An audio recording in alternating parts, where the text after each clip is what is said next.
with sins that they wield. We stick to our values, our fate is revealed.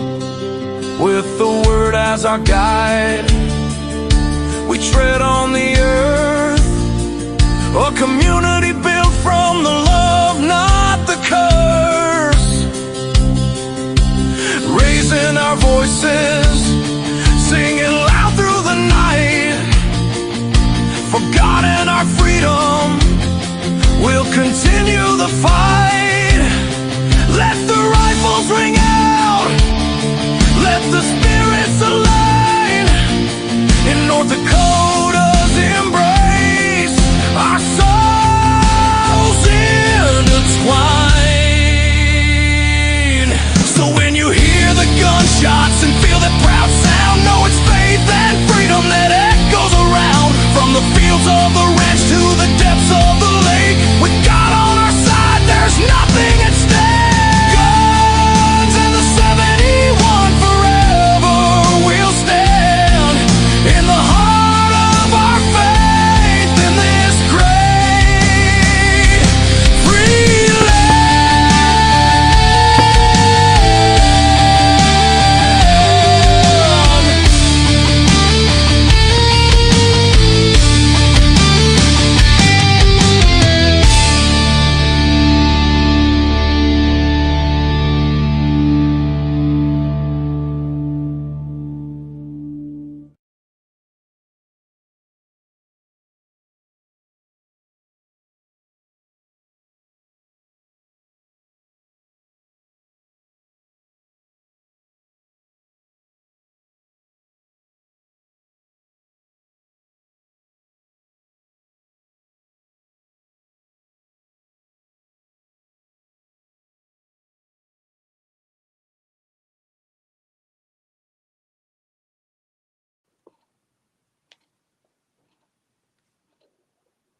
Can anybody hear me?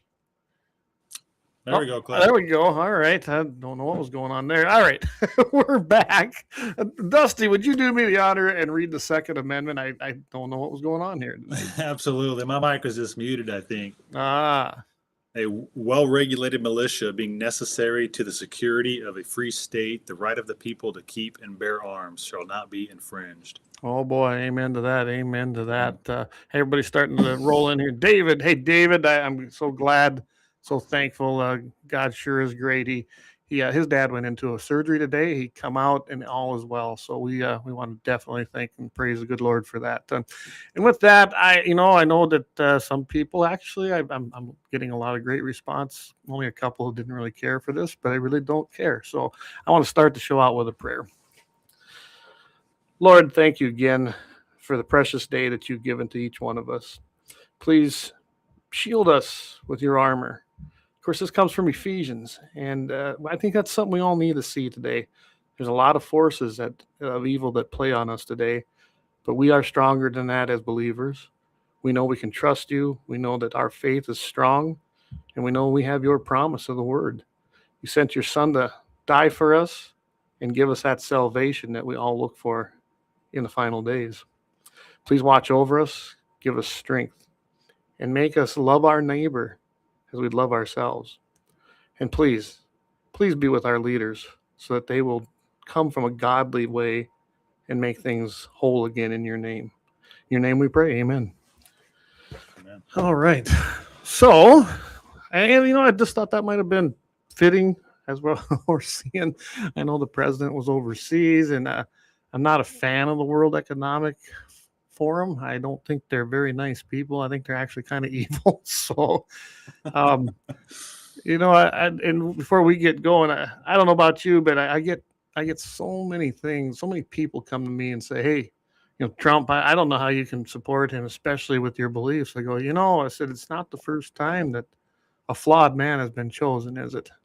That's right. That's right. So there's a reason. There's a reason, and he's a fighter. There's no doubt about it. And he's flawed, very flawed like all of us. But I do believe he's probably the right man that we need at this time. And it sure seems like it anyway. But hey, Tom, good to have you. Eric Newman, good evening from the better of the Dakotas. feasting on some good liver and onions and some Pendleton. I seen that he was eating liver. You know, I'm glad someone eats. I'm just not a fan of liver. You got to make the capsules. That's what my wife did. The capsules, maybe I could take. You know, I just eating liver by itself. Ugh. Now I do like heart, like beef heart. Yeah. We usually, when we butcher here, we save the hearts, and I think I've saved Eric a few livers. We'll be doing it again here. This fall we'll be butchering again, so maybe I'll give him another liver.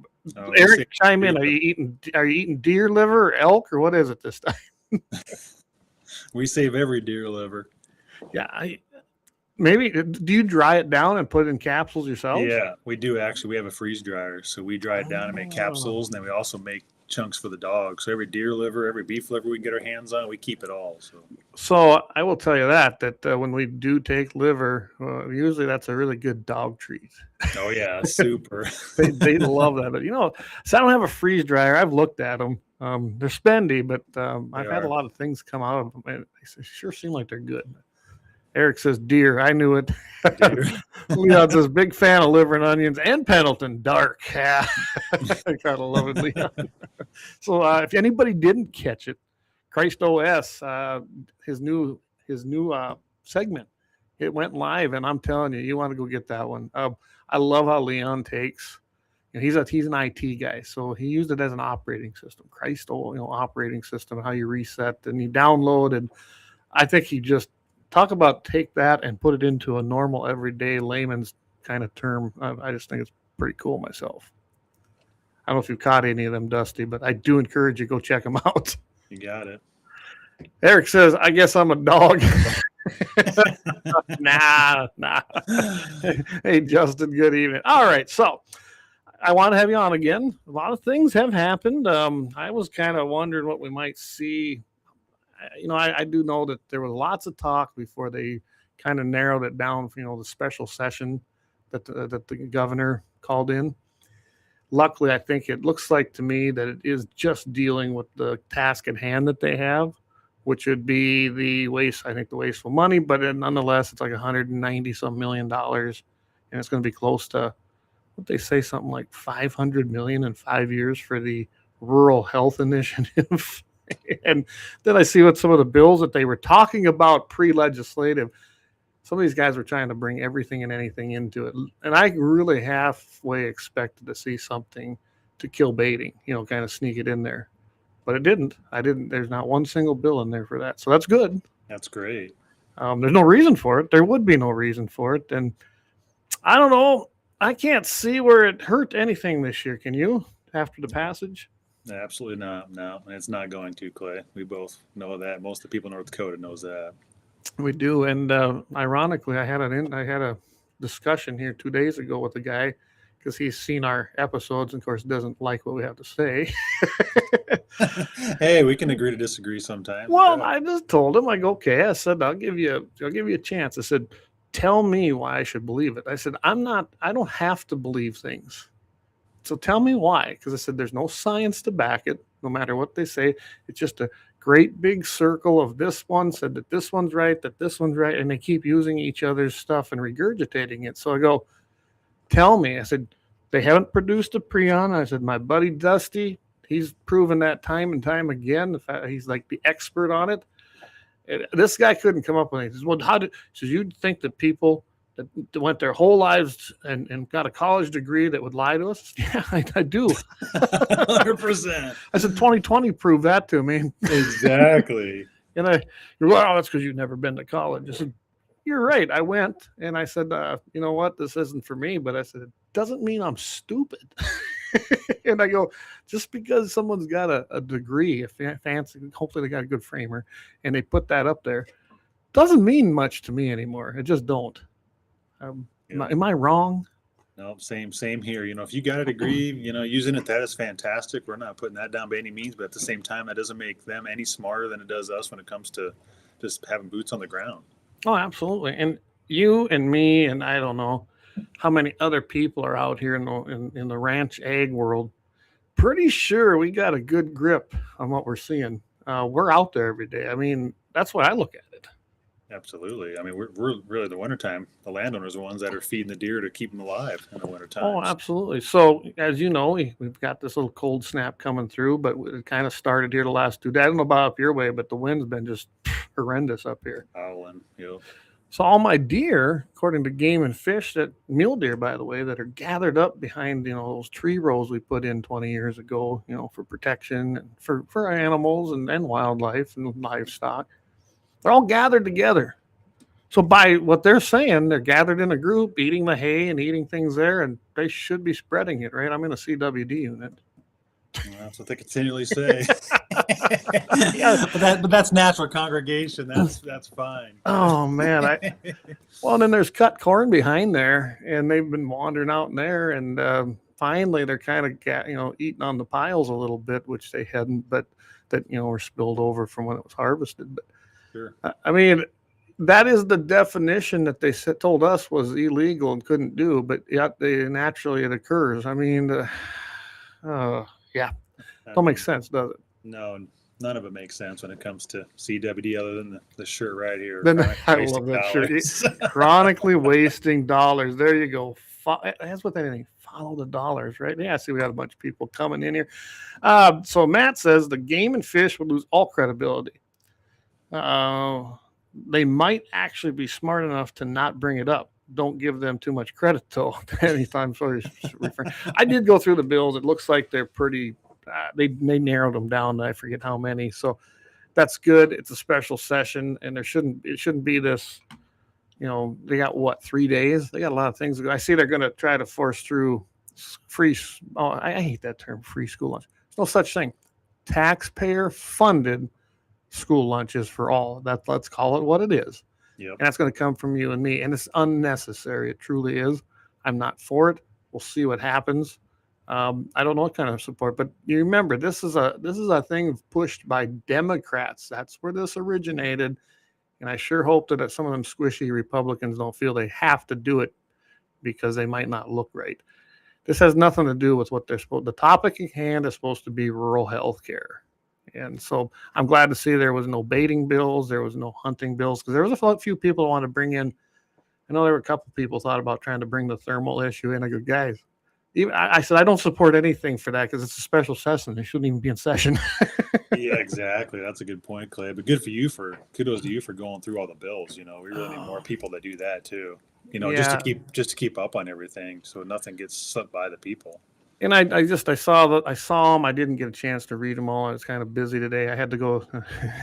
Speaking of government, I had to go and take my government-approved pesticide applicator license class. And what did I learn today? Nothing.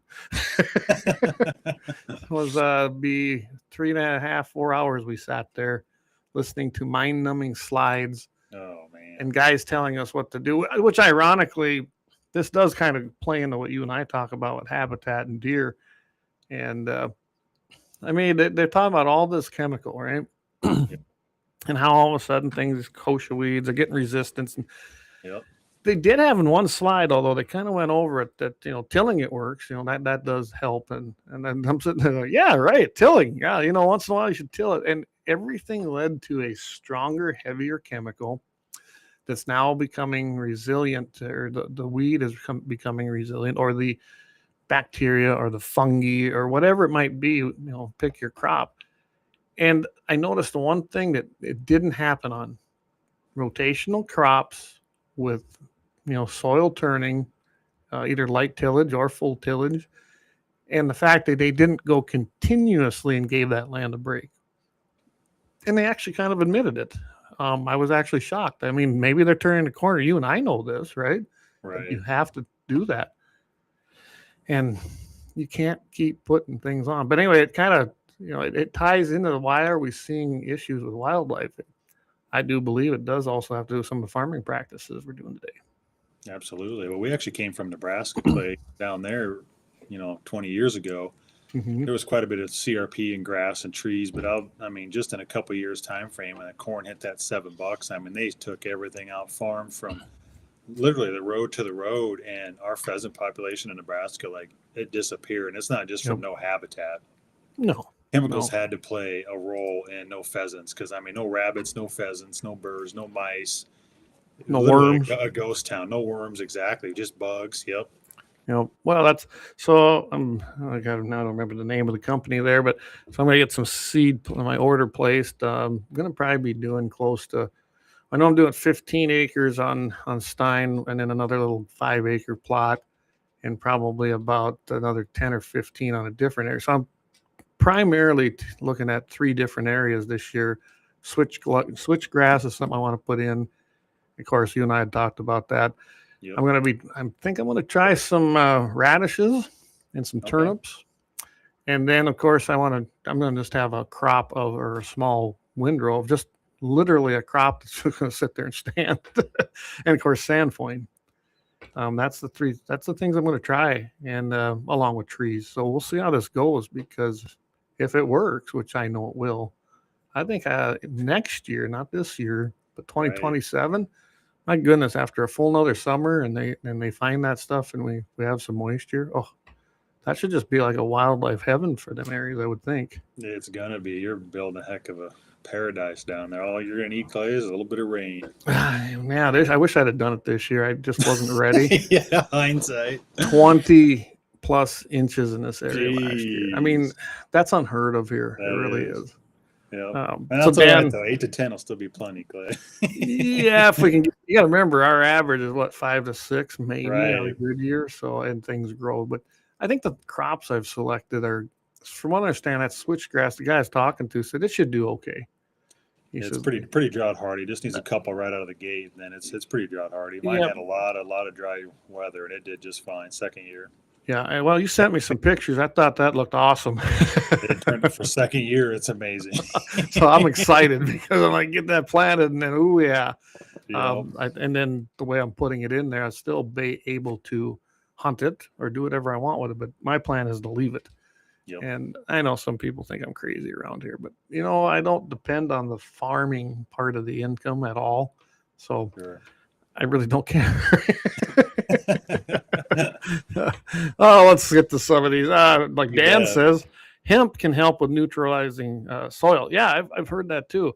It acts as a powerful soil neutralizer and restore and absorbs toxins like heavy metals, lead, cadmium, and even radioactive elements. Yeah, I've heard that. And I think hemp is got a bad name, right? And for no reason. I mean, you'd have to smoke like 160 acres to even feel it, right? From what I understand. Yeah. Hey, Dan, good evening. Fellow MV from the Western Edge. Absolutely. Yeah, Leon says, yeah, you're not wrong. So speaking of that, I noticed in that seminar today that dicadmia, is that how you pronounce it? It's basically, that's a mixture of Roundup and 2 other things. Well, guess what? They're really going to start tracking that here. It's kind of a voluntary thing at the moment, but it sounds like you're going to have to get a special endorsement here in the next year or 2 on your pesticide applicator license to even use it. And anybody that's got private land for certain ones of these, now they have to get a point system through the EPA, which starts this year, which I don't use any of it, but these things are so good to put on your food that we should have to have special regulation. And you should have heard the seminar today about the importance of PPE. People don't know what that personal protection gear is, basically what that is. And, I've always thought you should be wearing gloves and a respirator, but no one pushed it. Now they're really pushing it. What are they finding out that we already knew? What are their studies telling them? I don't think, I think they're a tool, just like no-till is a tool, but everything in time, in a cycle, like we used to see, you've got to aerate the soil. You can't continuously go year after year, even with the same crop. You put the same crop on, you're probably going to start having some disease in that wheat or that corn, because it's the same soil, the same crop, man-made fertilizer, spray, kill, spray, grow. Really? Right. Yeah. It's just kind of common sense. Anyway, I'm all over the place today, but I went to that seminar today, wasted 3.5, 4 hours of my time, but I'll have my card so I can buy things. Yeah, crazy. Yeah, crazy. well, education, Good or bad, it's education, Clay. It is. It was a good thing to attend in the fact that it almost seems like they won't come out and admit it, but I think that they're starting to lean towards the fact that I don't know how many times I heard the term rotational today, which I've never heard, and I don't know how many years ago in these classes to get our certification. All it was no till, no till, no till, no till. And I heard rotational used more than I have ever heard before in one of these as far as crops and fighting disease in them. No kidding. No kidding. So I guess all the college degree people are starting to learn that too. I don't know, but sure. Well, it's kind of what you're taught and what you're brought up with too, you know. It's sometimes just hard to change. it is. I think no-till's a tool. I truly do, Mm-hmm. but not something like not what we've been doing with it. You know, Sure, it yeah. just isn't. I do like to see a lot of landowners around here. You know, they do a lot of cover crops and stuff in the fall, so at least they got something growing to pull the nutrients back up to the topsoil, and Yeah. that's a huge help. I've been kind of exploring things because I'd like to put in some food plots with some corn in, not the Roundup Ready stuff, Yep. but put some in just to leave standing. But I'd like to control the weeds in there. Well, you either got to cultivate it, and I've been looking at different crops you can put in there that help, that really kill the weeds, and then they're left over then for additional forage for wildlife. So Sure. if I can get the stuff I need, I'm going to plant that this year too. And I'm not a farmer, so I'm learning all kinds of new stuff. Yeah, same here. I'm just not. I never farmed. I'm a beef producer. I don't farm, but Sure. I'm glad someone does. But I'm just not my thing. Yep. Same here, but it's fun definitely to try to get something going, at least for the wildlife in the wintertime. You know, I'd love to have some standing crops in the winter for the deer when it does get bad. So, Well, we had such a late winter here, and then there was a lot of guys that couldn't get into them crops because it was so wet. They said winter was late. It didn't really freeze here till November. Think about that. It didn't really freeze here till November. So everything was wet and muddy. And you know where all them deer were? They were in that standing corn. yep, I'm sure to save some lives. Yeah, I mean, I knew I had deer on the place, but when my renter finally got it all cut, holy cow, I had way more deer than I thought I had on this place. That's where they were. And I was surprised how many mule deer were in there. And Gosh, that's great.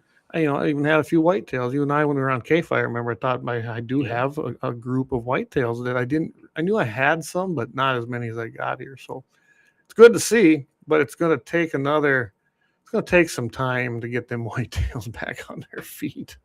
I know, and it's been some years already. You know, it really is a struggle, and I would love to hear other people out there too, just across the entire state, reach out. Like, what are you seeing this winter? Yeah, here, it's been not too bad. It's been pretty open. We're getting a few cold days. Tomorrow night's supposed to be minus 20 something, but we really haven't had that much snow or cold weather down here. It's not over yet. We still got March and April, and usually that's kind of tough in this area. It can be. Of course, Sure. I start calving in April, so I suppose I get a blizzard here about, March 31st. So Matt says, I think the problem is with a lot of the no-till, it's pushed very hard by obviously certain chemical companies because that there's much more chemical involved with no-till. Soil health is one thing to let the land take a break. For a year, no-till is just trying to get the land to not. You must be typing on a phone, but yet we're not going to spray every ounce of chemical we have to make it perform. Just my 2 cents. Yeah, I think a lot of things are involved in that. When commodity prices are up, what do? They tear trees out. They got to farm every single square inch. It seems like fence line to fence line, or even over the ditch line. So they're going after that. I had waterways on this place, which I'm going to be restoring, that's what I call them. They're just the grassy parts of a creek that, will run in the spring if there's moisture. Yeah. They're not suitable for farming. They should have never been tore up, but that was before I kind of took over this again. And those are going back in probably next year, not this year, but next year, because I just wasn't quite ready for it all yet. I'm about a year behind where I'd like to be, but we'll get them. We'll get them there. That's for sure. So yeah, I don't understand it either. And yeah, think about it. No-till is being pushed harder than ever. It is a moisture retention. I can see where that works. but it's not the only practice we should be doing because it does involve more chemical. Sure. I think it's been harmful to soil. Just looking at my own place. Now, going back to should we till everything every year? No, we don't need it blowing around. We have I don't know about your area, but it's very sandy here, Dusty. It has a sandy clay base that dries out, and well, you know what that does. Yeah. So we don't want that either. Now the blacktop, you know, the topsoil blew away in the 30s, so there ain't none of that left here. It all went east and south. But, well, I think a lot of this trickles to way back too. You know, like the farmers now, the input costs are so high. You know, a lot of times the commodity prices aren't worth a darn, so they need to farm as much as possible. And I was just getting at that, yeah. And just I mean, they need a crop. They need bushels to an acre, right? Where if the commodity prices were a little higher and input costs were way lower, where they could leave some corners, you know, for the habitat and just kind of change the farming practice like it used to be, but still do, you know, basically make just as much money. Well, with a little better soil health and just better for the wildlife, the ecosystem, just all in general. And I know that's way easier said than done, but we definitely need to make a change. And you know, we saw a lot. Well, it's a pretty complex issue. Really looking at how did we get to here. You take a guy like me, who I've never really farmed much. I'm not a farmer, right? But I love raising cattle. So I've done what I know how to do, right? Yeah. And I have rented out my tillable acres. Well, I don't carry debt. Okay. That's a very uncommon thing for a lot of people. I've never gotten an operating note. I don't take loans. I only buy what I can pay for. Well, I can tell you right now, the guys I see operating 10,000 acres and more, they're not debt free. And I think that has created a vicious cycle of government program dependency. You're paying interest. You have maybe overextended yourself a little, especially think about it right now. There's people buying pairs at $4,000 or even just replacement heifers and bred heifers. Someday the payments are going to have to come due, right? Right. That market's not going to last forever. So we're even seeing this in the ranching side. What happens if the bottom falls out next year, and they're on, you know, right now they're bringing 25 to 3,200. I seen calves selling for $3,200. What the hell? So, and you know, and the guy that buys them, you know, they got to take them and put them in a feedlot and finish them. Right. There's still a lot to go there. So I don't see how this is sustainable. It's not. It's going to go. So let's say it goes down to 1,500, but these people paid 3,000. So your asset just got cut in half. Well, you probably made your note based on the asset. Now all of a sudden, you don't have enough to cover the note. There's no cash flow. You don't have the cash flow. That's how you get into trouble. Yeah, for sure. I mean, it's great for people selling calves. I don't know how people. I mean, it's no different in commodities. You're seeing the same thing. Land. I mean, land's been going crazy everywhere. Yeah. And I think it's a false market because of, you know, there's just a lot of money to be loaned. There's programs out there that they're signed up for and things like that. That creates a false market. Yeah, I know. I mean, I'm happy for the cattle farmers for sure. You know, they've been getting just beat down for so many years. It's about time that they can. It's nice. I mean, I know how we did, and I held back about 30 head of replacements for myself. So, I mean, when I look at it, going like, should I? Yeah, because I still want to replace. I mean, I try to keep my herd in good shape, and I'm not the biggest producer out here, but we're fine. I guess I have no desire. I could care less if people don't like what the age of my tractor is or my pickup. I just don't care. And I see some of that too. I'm sure we all do, you know, keeping up with the Joneses type thing. Sure. Well, everybody has their own deal. If that's what they prefer, then that's all right too. They got to pay for it.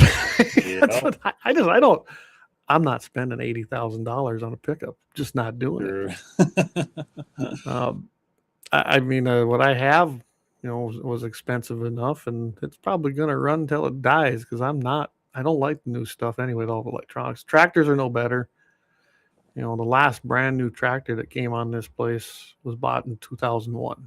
And that's a 7510, and it's fantastic. Bought a used 2012, and can't stand that electronic piece of junk. Go back to the simple life. Well, I got a 4440 I love. I got a G 1355 Minneapolis, and I got an Alice Chalmers 7. That's a 7460. Yeah, it was a 7540. I don't remember. That's a pretty cool little tractor. It was ahead of its time, but that was built in 1982, and that thing runs like a top. But, all right, I suppose we should get to, we're not even talking. See, I've gotten way off a subject. Dan says, remember back in the 80s mixing the red powder bag by hand in a cedar.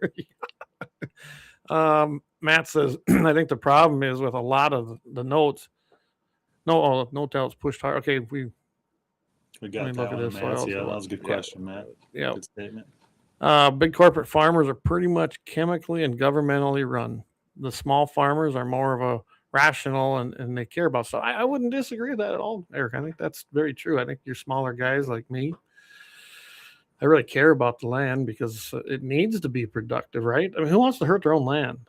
Right, exactly. And a lot of landowners around here, it's generational land, and they admire their properties, which is pretty special. Well, the place here, this would have been my wife's grandpa's place that was the first owner. Then he died when my father-in-law was very young. My father-in-law was in his 20s. So his dad died like in his 50s, got cancer. I mean, just a different time then. They just didn't have the things to do anything about it. So then him and his mother ran the place, and then they acquired these acres down here that we're on now. But so we're talking, Donnell's the 3rd generation. My boys will be a 4th generation here. Wow, that's awesome. I married into it, so for family land, that's still pretty special. Unfortunately, our family land, that was a whole fight between brothers and sisters, and it all got sold. So you know how that goes. So I'm not even going down that road tonight. Even though I was coming from college knowing I didn't want to do that, I was going to try to buy it. But like I said, whole nother story on that one. But high bidders raising up the land prices. Yep. I used to rake hay with a 49 Minneapolis Moline. There you go, with a Z. I can't even tell you the things I've raked hay on. I wonder, Dan, do you remember the old dump rakes and maybe you've taken a turn at them, Dusty, where you sit on the dump rake, little metal seat. Never have, no. Oh my God, you got a foot pedal there, and then you get the hit, and that's how they cut it all down with a mower. Okay. And then you go and you rake all your windrows and make them with the dump rake. Very rough. Remember, my grandpa's, I strapped a pillow on there so it was a little better. So I had a seat belt and I had padding. Oh man, life was good. Hey Steve, good evening. He goes, I used that. That's right. I remember Steve. Steve was a NRA volunteer. I knew he had a Moline out there too. Steve, I don't remember yours. Almost seems like yours was about the same age as mine, but I think his was in better shape. So, yeah, no, I got in on all that old stuff with my grandpa and my uncle because they didn't buy new stuff either. Maybe I learned the right way, right? Still got the job done. All right, we're a half hour in here. I tell you what, we'll take a quick break here and we'll pay some bills and thank some of our great sponsors like Lauer Auto and the guys I can't say enough about, Axe and the boys down there, 309 South Washington Street. You can't find a better place to get your repair work done. And he's been right here since the very beginning, coming up 3 years already. Do you know that? Wow, 3 years on the air already. Amazing. Anyway, stop by and see him down there in Bismarck, North Dakota at 309 South Washington Street. We'll be right back. Maybe we should talk actually CWD. I don't know if you've seen what's happening in Minnesota. Have you seen that, Dusty? Yeah, we've been keeping up on that in Texas, actually. Let's get to that. I know it's not 701 related, but it kind of is because they all talk about it in circles. They all talk to each other. So, all right, we will be right back here. Yeah, I got to find the right one. There we go.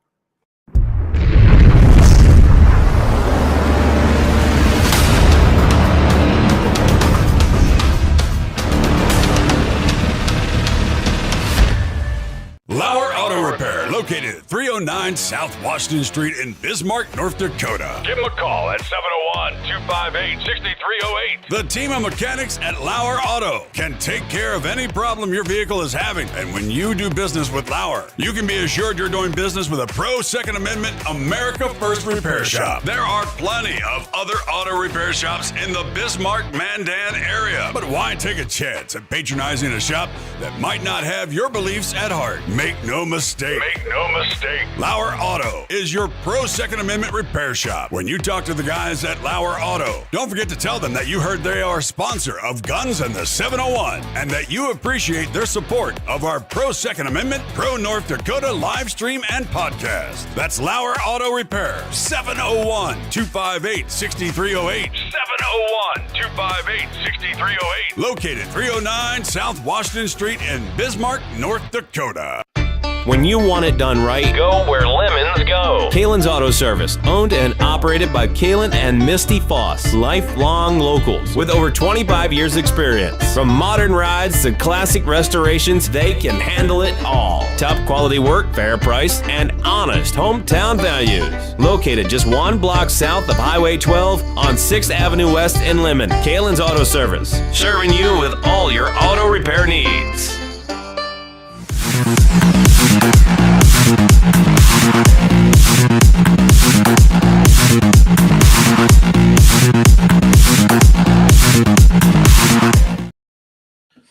All right, we are back. Leon says, what are you talking about? Big Daddy government cares more about your land and your kids and finances, your health, everything more than you do. Yeah, it's a boy. We won't go down that one tonight. By the way, Leon and myself and Vance, we're going to be doing something here. I think maybe we'll start this in February. We three got to get together, but him and I and Vance are all going to try. It's going to be another new show because, I ain't got nothing to do. So I'm not busy or nothing, but I think everybody it isn't going to have nothing to do with guns. It really won't. It's just going to be more of a spiritual based programming, just kind of to mash it up and not necessarily a devotion. So just stay tuned because we're going to be doing something like that. I'm looking forward to it. And if you're not listening to Blackbeard Logic, everybody, every Friday night, do it. Leon's got some great things, and Leon's going to have a very special guest coming up here, Royce White. I think you're going to enjoy that. He's running for the Senate, I believe, out there in Minnesota. So I didn't know who he was either, guys. Don't worry.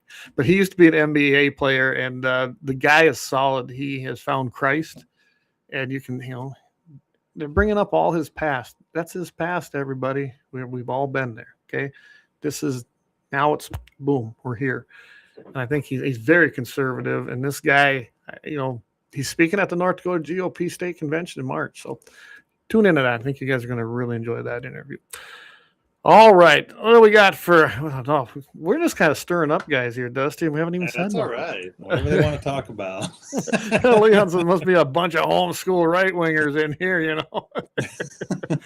Steve Langley says, I'm ashamed here in Minnesota, but I'm part of the Cows and Rocks. I thought, I remember that when Wall said the Cows and Rocks areas. Really? How dumb is that guy? I mean, insult like 3/4 of the land mass in Minnesota because that's how he said it.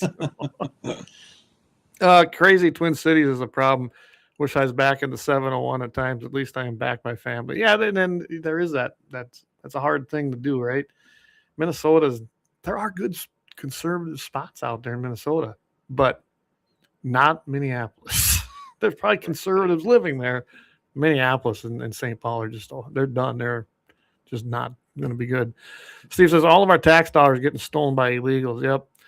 Oh, let's see. Yep. Damn, Skippy. I am. That was that Leon. I'm sure talking about the right wingers. Absolutely. Good people's Justice. Royce is my guy. Justice is my wife, and I are homeschooling our 5 kids as well. Good for you. If I had to do it today, if I was putting kids in school today, I wouldn't even send them there. We'd be homeschooling. But I looked up homeschooling laws in this state. Whole nother subject. I bet you Leon is very familiar with it, especially because they homeschool their little guys. So not exactly easy when you look at South Dakota. South Dakota if you're going to homeschool, move to South Dakota because they got the best, I think, rules for there, which are pretty they just don't exist, which is great. Now Leon says, we homeschooled, brother, because we love the kid. There you go. You homeschool because you actually love your children. Now both mine went through public, but I guess they had the right ideology. They weren't afraid to call out a teacher or tell me about it if it needed, and then I stepped in. So I got the gay stuff thrown out of their health class. Yeah, that was a whole nother thing. All right, now let's get back to why we were here, right? Talking CWD. We know what happened in North Dakota. You said you've been following the Minnesota thing, and I'm going to let you start off with that because I think I sent you a link to that too. And here's what I don't get. I was told that CWD primarily only affects mule deer. Ain't a lot of mule deer in Minnesota. And they're raiding whitetail farms, the guys that are raising, game farms. And I can't remember that guy's name off the top of my head, but this is just crazy. So go ahead.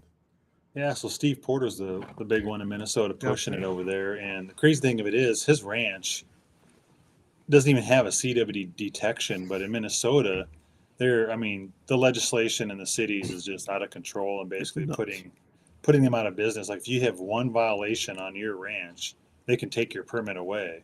Yeah. Your deer breeding permit away. And they want to put up through legislation, force the deer farmers to put up a double fence. And if you think about this, for one, they're already fenced in. I mean, we can talk about this all night. For two, a preon doesn't exist. CW is not even a thing, which he doesn't have a CWD detection anyway. But he's had one violation or two violations, Steve said. One was just a fence violation. And it was dumb. It's just ridiculous. Yeah, won't put the double fence up. So anyway, he wanted to get it to the Supreme Court, which it doesn't sound like the Supreme Court is going to take it because they're basically making his land worth absolutely nothing because he could hand it down to one kid, I believe, and then that's it. Your ranch and land is worth nothing. I know. It's crazy. It's private property rights, abolished. There is none in Minnesota. Yeah. I wonder if he's talked to those, the American Stewards. They're pretty big in private property rights. They were really fighting 30 by 30 stuff, but they've expanded. I wonder if he's even visited with them. I would hope that'd be on their radar, but I don't know. I know I've been following. He's got, he films these guys, which is great. Isn't it funny how the public servants that we pay, it's our money that they get paid with, they never want to be filmed doing their public job. Do you notice that? Right, exactly. Well, again, it's just something else we've gotten away from, Clay. Like, if they were more engaged with the public and stuff, that wouldn't be a problem at all. That's how it should be. There should be full transparency inside and out of that any agency. I agree. Dan, I know watches, and Dan, he comes from an old school of respect. He was with the PD in Dickinson, and he retired there. Different kind of guy. He actually had public relations. He actually was protecting and loved people. He was doing the right thing. So many times today, I don't see that. Growing up in that little town of Lemmon, the police chief himself at night would walk up and down Main Street in Lemmon and check the doors just to do it, see if they're unlocked. Not that anyone's doing anything. And every once in a while, he'd find the store owner that forgot, and he'd call them, and they'd come down and do it. And then he'd stop there because back then, we didn't sit on our phones as kids. We dragged Maine, and we were out doing stuff. We gathered at the old Super Value parking lot, and it was that was our social networking. That was our gathering. And then he'd stop and say, "Hey, how y'all doing?" And we'd visit with him, and he'd go about his business. That ain't what they do anymore. I've personally seen it in Lemmon when we had our dragging Maine events. Actually, Kalon's Auto, one of our sponsors, our big sponsors right there, Laura Auto, they were actually out there sponsoring these dragging Maine events so we could all take our cars out and act like we're teenagers again. And yep, there was our local sheriff's department and literally harassing. If you stopped into the parking lot, especially if you were younger, they were harassing them. It's like, really? And it isn't like the place there was bothered by anybody parking in there. I got to tip my hat to a guy named W.A., 75, 76 years old. He went ahead and just tore up his Camaro tires just for good measure. Got a ticket for exhibition. He was proud of it too. We're like, yeah, there you go. But, really, it's a different time, isn't it? It really is a different time. Yeah, we've gotten away from that, and I think we really need to get back to that where, like, the patrolmen would ever come up and just talk to people. Game wardens come up, stop in, talk to landowners. They just got to be more engaged with the public. And like in North Dakota, we've talked about it a lot, but we're gonna get back to that because we're taking it into our own hands, Clay. Yeah. Yep. The agencies and government forgets that we are the government, the people. The people. Well, like your shirt always say, and well, right here, it's not tough to define this, right? We the people, right? That's right. That's right. And that no matter what topic it is, whether it's CWD or any other topic. We the people. Yep. We the people they're supposed to serve us, and that has been lost. It truly has. Yep. I see it even at local levels. Whether it's your township boards, your counties, you don't see it as bad at those two levels. But then you get to your bigger city ordinance or your city councils, and some of the ordinances they try to pass, and they always say, "Oh, well, it's for the good of the public. It's for the good of the public." Yeah. Is it what the people wanted? I don't care how good it looks to you for the public well-being. We're not a collective, and we're not supposed to be socialists. We're individual peoples with rights, and they are supposed to represent us as a whole. Plain and it isn't much clearer than that. No, it's not. It's very simple. The word I probably dislike the most from politicians is, well, we're protecting democracy. Yeah. But really, it's quite easy, even if you're in politics or government. I mean, all you got to say, no, I answer to my people. Well, and that's the easiest thing. So, kind of like the board, I'm on the North Dakota Outdoor Heritage Fund now. I voted only for 4 of the grants because I thought maybe they were actually what the intended mission was of that board. And I voted against the other 13. So I don't think my friend, the governor, probably was happy with my votes, but I was representing, my own personal feelings to a point, but more so those of Farm Bureau, which is whose seat that is. So same thing. They put me there and nominated me there.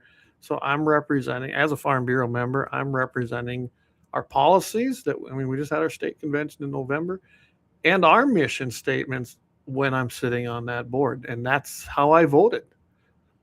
I know not too many people do that. Obviously, by the things I said in that meeting, they weren't used to being questioned on anything.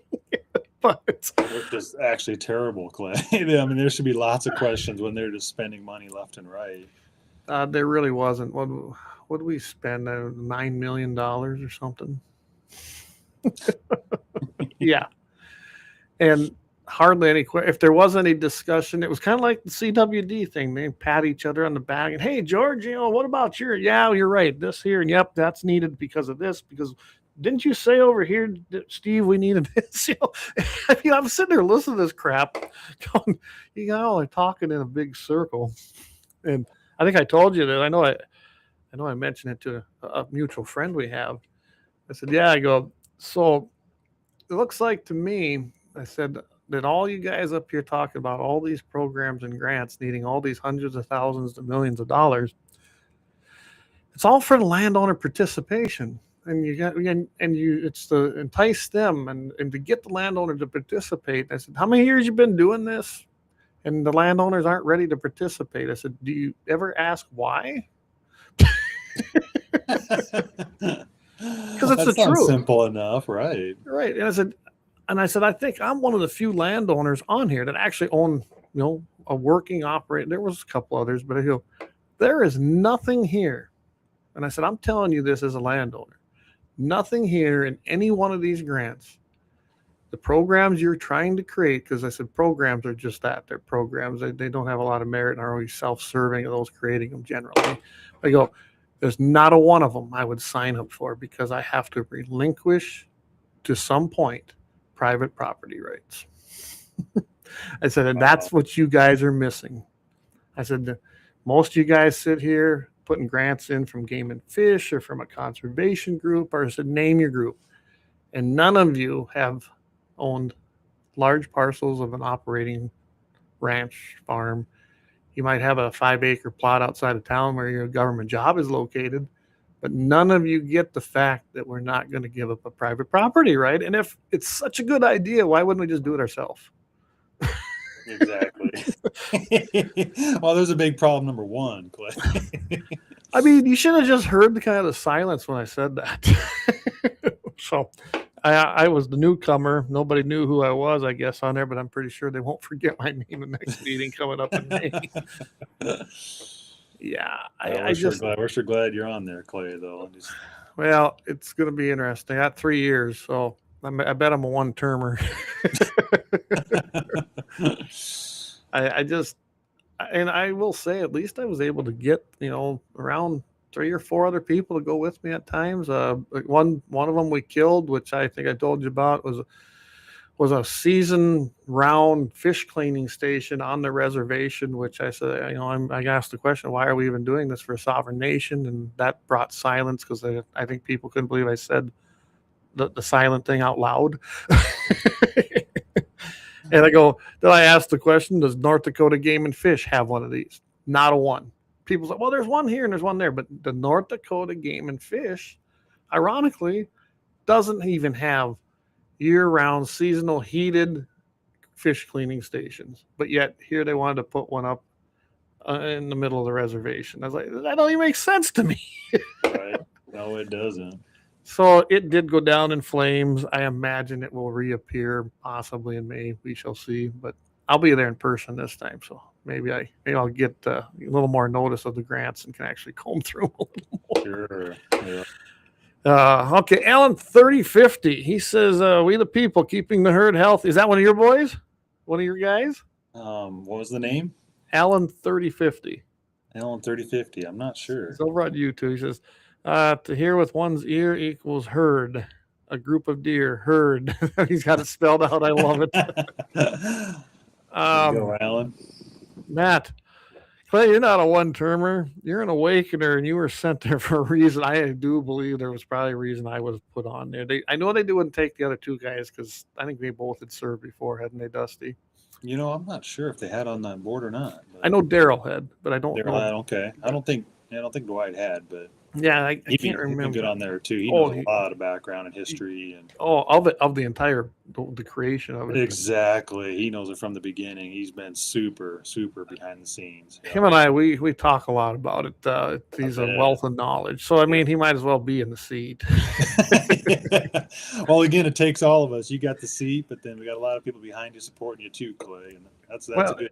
Yeah, Matt brings up another good point. And the nice thing was I knew like the North Dakota Stockman's guy, and I believe in the Farmers Union one. There was 3 guys that a lot of times were with me on this stuff. I mean, you could almost see, I could tell just being in that meeting how the feel of the room was going to go. But that's okay. Yeah. I have probably been the only vote at times, and I really don't care. If it's the right thing to do, I will vote no, or I'll vote yes. Yep. And that's on any board I've ever been on. So, Steve Langley, Constitutional Republic. Royce understands that. Yeah, that's when I made the comment about I don't like that word democracy because we're not one. All right. Dan, I always say democracy is a verb. Republic is a noun. We have a republic and we use democracy. Okay, yeah.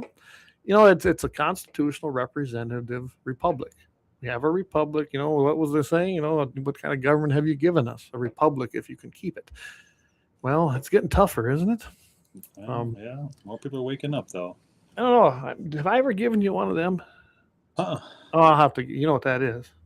That's the Constitution of the United States. Yep. And this one's worn. I got one that's even more worn. I think I have them in every suit jacket I have and every coat.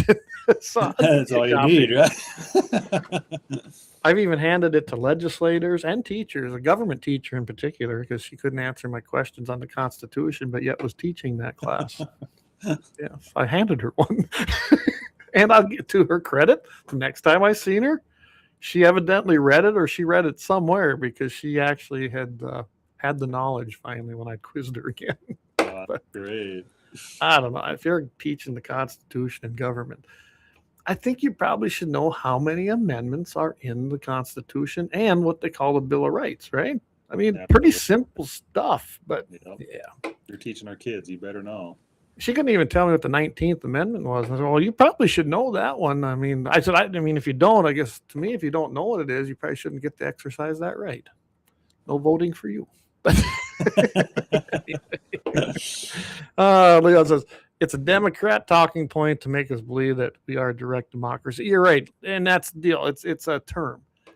Terminology means everything in politics, whether it's what you and I are talking about, like CWD, the terminology is everything. You know, they come up with a prion. Well, okay, I learned what a prion, the definition of a prion was in grade school, and had nothing to do with CWD. Very important. And I think that the government, I think that's why they use so many acronyms, right? Because when they do that, just put the first letters out. Unless you go research it, do you know what they are? You know, a lot of times you don't. I think absolutely that's intentional for confusion and deception. And I mean, it's just, they don't make it black and white on purpose. Right. And that's what I'm getting at. They did it on purpose so that the normal everyday guy wouldn't understand unless they'd had enough intuitive thought process to go check it out. Yep. That's sad, right? I mean, when our founders made this, if you ever read the Constitution, its articles, even Declaration of Independence, it's written in pretty plain English. And that was on purpose because there was a lot of people didn't even read and write, but they might have had a very basic skill. So they made it as easy and simple. There's nothing written into there that isn't clear as far as I'm concerned.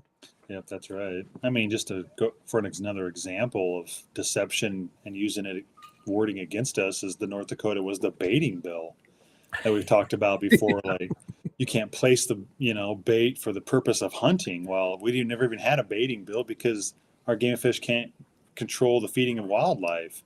Right.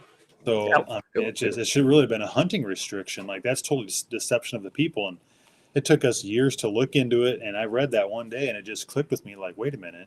This says for the purpose of hunting. It doesn't say that we can't feed wildlife. Right. I mean, it just... Yeah, it was a hunting. Sadly, that propaganda works. And that's what they touted. I mean, the media grabbed onto that, and that's all you heard in the media was baiting bill. Yep, baiting bill. Yep. I remember when I was on with Todd, I was in the studio, like, Todd, quit calling it that. Well, that's what it says here. I said, don't mean it's right. I said, don't call it that. Exactly. I said, no. I said, just call it a hunting bill. And then he did, but then he kind of forgot because I get it. It's repetitious. And if you say something that much, it's hard to break it. It truly is. Yep. And they do. That's what they do. It's just like assault weapon. Well, that term come about in the 90s to scare people. And it worked. Yeah, absolutely it did. Yep. That's how we ended up with the, quote, assault weapons bill, even though that wasn't its official name. And it was going to pass because the Democrats own the House, they own the Senate, and they had Clinton in the White House. That bill was passing, and that's when several people, myself, even though I was just a kid in high school, we were fighting it. And the NRA was fighting it. So we weren't going to win that battle, so they litigated it as best they could, which gave it a sunset clause and removed most of the guns on there. People didn't understand that. The others were on the other side because they'd heard assault weapon. To them, everything that was a black gun was an assault weapon. It's just stupid. No different with the baiting bill. Exactly. Everybody thought you were baiting deer. And I don't know how many arguments I had with people. They're like, well, what do you think? You should put a pile of corn out and shoot a deer over it? And I go, well, yeah, I do. I think I should be able to do that, but that ain't the point. It isn't baiting. We're not, because you can't actually bait like you're thinking in the States. It's a feeding thing, and it's a hunting bill. It basically says you can't hunt over bait. And I go, so it's a hunting bill, not a baiting bill. They had it in their mind that we're out there going, here, little deer, come over here, Bambi. I got some corn for you. And then we slit its throat or something. I don't know. Well, I even got Jeb to admit it at one of the meetings, like, is this really what this says? And he's like, yeah, it's our thought that there would be less piles out there to spread this fake prion. Yeah. It's like, it's total deception of the people. But we have to realize these individuals, like Jeb included, they go to these meetings in other states, and they're working together with the same individuals, same mindset people from all these other states, and this is how they come up with this. Yep, And that's why we have to wake up, do the research, reach out to people. We have to build our own little army to fight back against all this propaganda, because they've thought about this and been doing this for years. And they don't pay for it out of their pockets. That's just it. You and We're me paying for it. or an NRA, say an organized group of people, whatever it might be. When you think about what we actually accomplish in different areas, it's kind of amazing, really, because they have the power of the purse. Yep. They have a government budget. They have CWD funding up the wazoo from the feds and the state. Right. Different groups have bought into it. Groups like Mule Deer Foundation. I call them the Fur, Fish, and Feather groups. They're right on board, most of them, with it. Yeah, almost 95% of them are right. And they also hate your property rights, but that's a whole nother subject. Yep. But this is what I'm getting at. When you think about who we go up against and how many times we win, it's actually quite satisfying, really. Yes, it takes time, but we do it on a very minimal budget, and we talk truth. And I think where that has changed in the last 10 years, from the days of me being down there, beating on doors and talking to people and giving them papers, is we all have one of these now. And so if you at least can convince them enough to doubt it, they'll go look themselves. And I think that's how we win, because people are doing that more, and then they go, oh, wait a second. Or shows like this, shows like Daryl's. Yeah, absolutely. And I know a lot of people don't care for Michael, but Michael's a friend of mine. But shows like Michael's, Dakota Mornings, there's a lot of things on there. Like, I get on there, and I'm glad to be on there because I also can spread that message there. And that's a whole other group. Leon's he usually gets on with Kevin over there, over in Fargo, I think, on the flag. So when you start thinking about our reach, it gets quite big. You're exactly right. And I'm super proud of North Dakota, especially after seeing these other states, Clay, because these other states are battling so hard. People are waking up. But what we accomplished here in North Dakota, I'm super proud of all the people of North Dakota. Well, I'm glad I heard about you. I came to your battle late. I didn't really know what was going on. I didn't really heard of it. Can you imagine that? And then someone, I don't even remember if I just heard you on Daryl's or somebody told me about you. I was like, I got to talk to this guy. Right. And we found out we got a lot of things in common.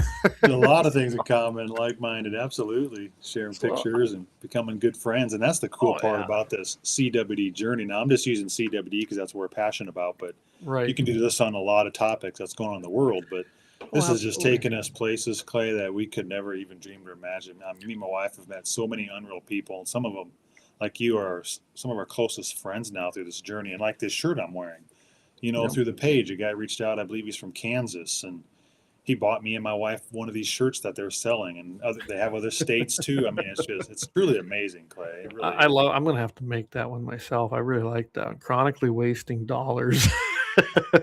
That's the real CWD right there. Speaking of, I forgot to tell everybody, I even have a good right here. That's the new Guns and 701 sweatshirt, everybody. They're kind of cool looking. Yeah. I got in the wrong spot, but they really did turn out pretty good. So yeah, head over to our website, gunsand701.com, and get yourselves ones. I mean, they're good quality. They're the zipper front. I do wear more of them now, but that's a quality sweatshirt. I think it's probably better than the ones I'm making. So, and they do them cheaper, and I don't have to do them. You get on there, you click. I seen we had a sale right before we come online, so that was pretty cool. So yeah, awesome. Yeah, hey Leon, you know what? Give me your size, Leon. You're part of the GAT701 network. I know I can get you a little better deal than on the website. I got, but I don't control that one. We get the profit off of it after the split, but it's not a lot. Trust me, we're not going to be like quitting our day job or anything. But yeah, let's get to a couple of these. We got quite a few in here. Let me go back. Yeah, Democrat talking point.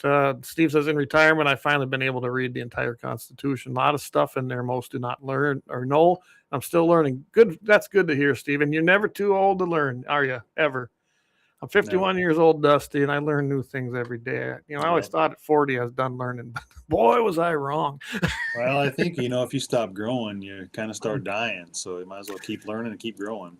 Well, I think if you stop learning, it means you stop caring, meaning you're not engaged or involved then in the course of your life, because if we're not engaged on a scriptural basis, on a spiritual basis with God, looking at what our government's doing, because remember, these are our rulers, right? It's a horrible term, but they're the ones elected. And if we're not engaged in that battle on all levels, we're in trouble. Exactly. Right. I'm not going out on my knees. I'm telling you, just, to a sword. It's not happening. But yeah, you live in a representative republic. A lot of people don't even know what an acronym means. That's what I said. You're right. People don't. It's amazing what people don't know, right? Leon says, yeah, 100%. He goes, I had a purple-haired thing with a septum ring tell me that the founding fathers didn't know about modern weapons when they wrote the 2A, Second Amendment.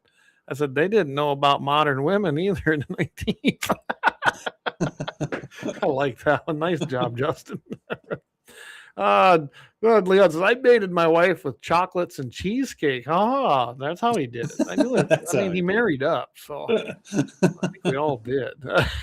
So Dan says, a lack of education and uninformed people is the downfall of us. And it's on purpose.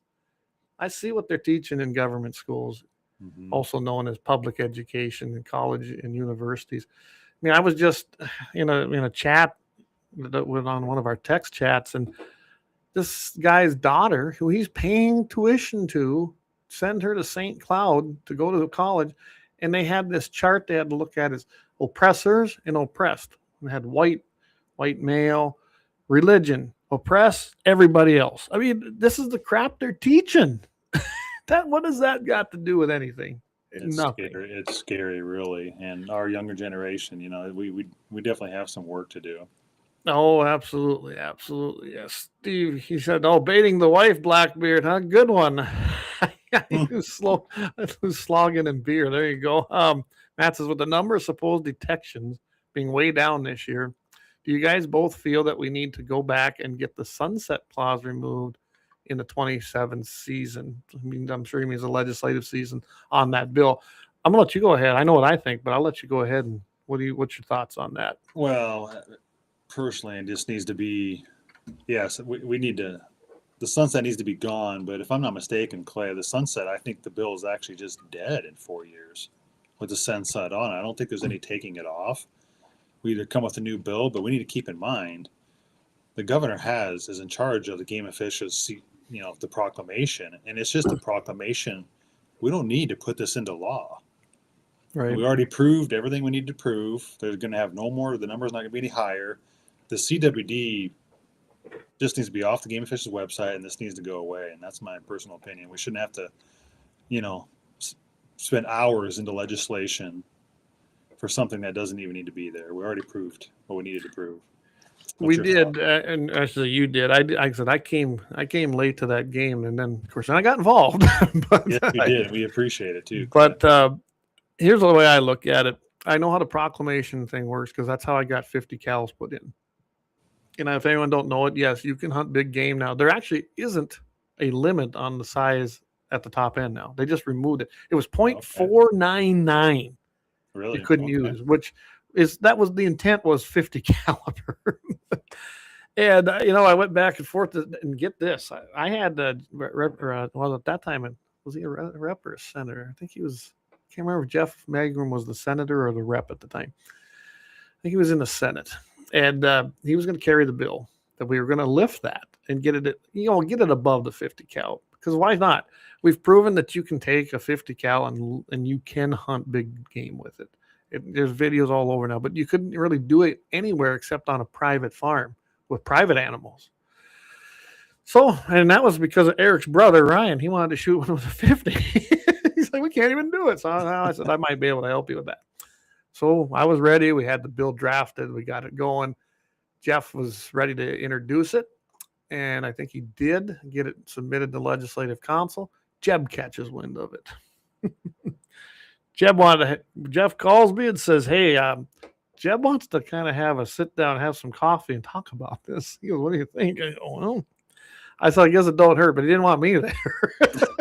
Of course. And Jeff comes back and finally calls. He goes, so here's what's going to probably, Jeb's thinking a proclamation, and he's willing to put that in writing that it would never change while he's there, and submit it and eliminate that, basically that top.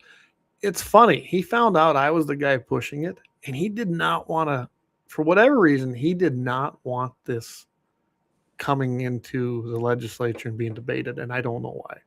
Well, I probably do, because I can move it if I need to. Right. And there was no reason. I mean, I was ready too. I was kind of disappointed. Like I told Jeff, man, I was ready. I said, the way it was written, I mean, you couldn't technically use a 50 caliber, muzzle loader because it banned 50 calibers.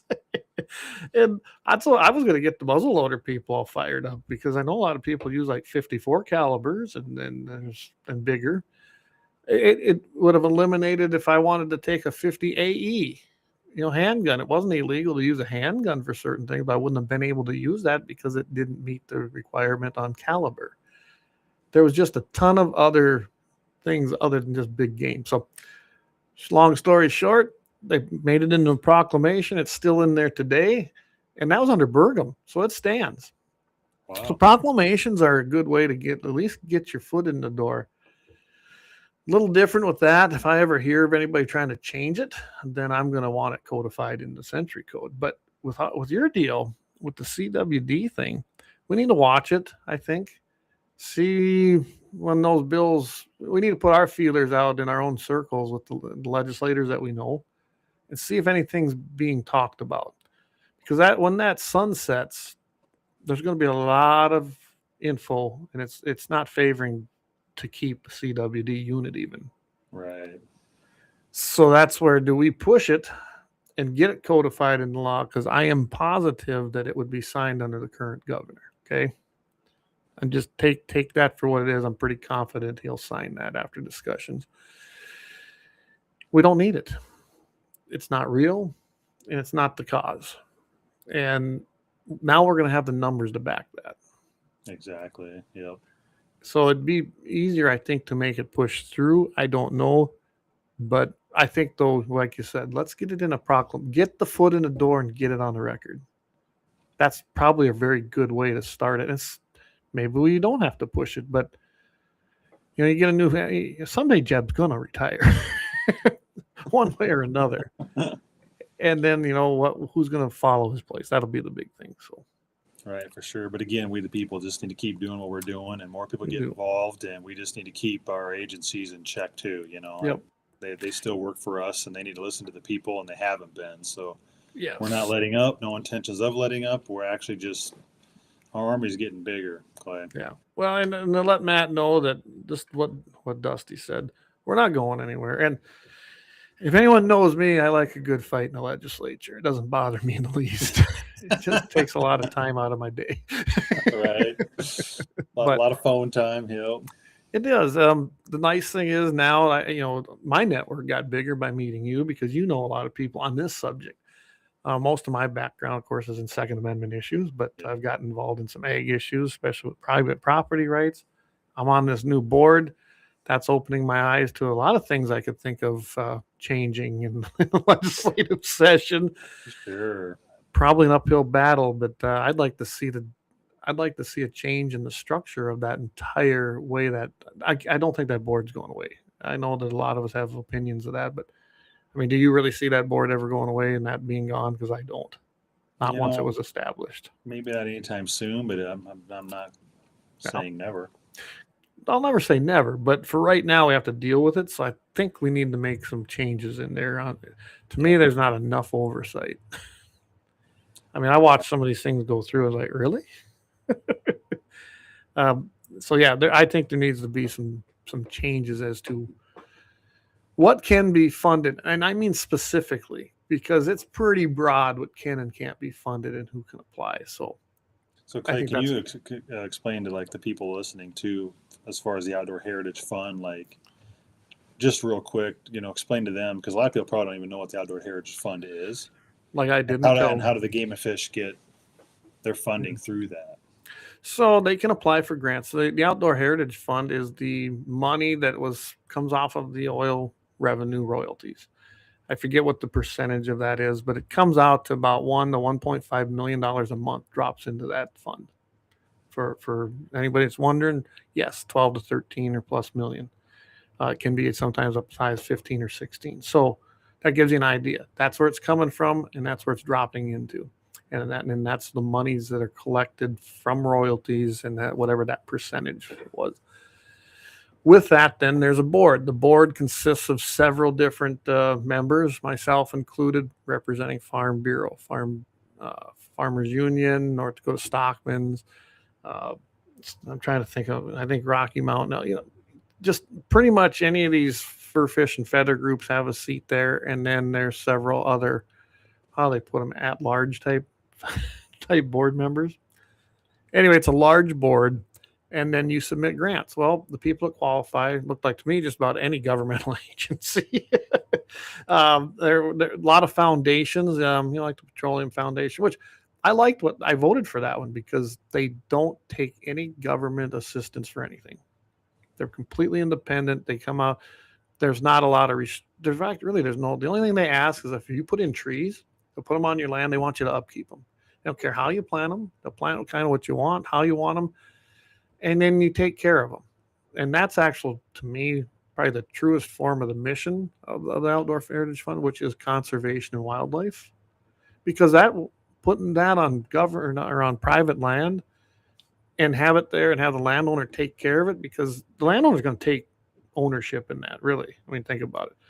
If I did that, I mean, I'm going to be taking care of it because I want it to grow, and it's at no cost to the landowner. So I like that one, so I voted for that one. But it's to me, that followed the mission. But I voted against one over by Enderlin to put in, I forget how many $1 million path around the town with not a dirt path. This was a concrete or asphalt path to walk and learn about nature and songbirds and blah, blah, blah. No, to me, that was not part of it. I didn't really feel that was part of the mission of the actual fund when you read its true mission statement. And I think that has been very stretched into some of these things. So I don't know if that helps everybody, but that's what the North Dakota Outdoor Heritage Fund is. Just go on your web search engine and look up North Dakota Outdoor Heritage Fund, and you'll see a lot of stuff. But yes, Game and Fish is able to apply, and that's how they get some money through there. One of the projects they wanted was a boat dock or ramp or something, an additional one on the James River over by Jamestown. I felt the one they had was sufficient, and I voted no. I don't believe in spending money for the case of spending money because it's there. It's just never has been my thing. So I think we need to set some things too, like what we did with NRA. Priorities. What is our priority at this board meeting to fund? If it doesn't fit in that priority, according to, falling within the mission statement, then you look at all them grants and you toss them out because they're not meeting your priority. If you're not getting your criteria on that priority list, throw it out. It doesn't need, this is the thing. Them people on that board right now think that every single grant should be heard. I disagree. I think they ought to be, like I said, we as a board should set a priority list with criteria. And it doesn't have to be the same every time we meet. And then look at the grants and how they meet that.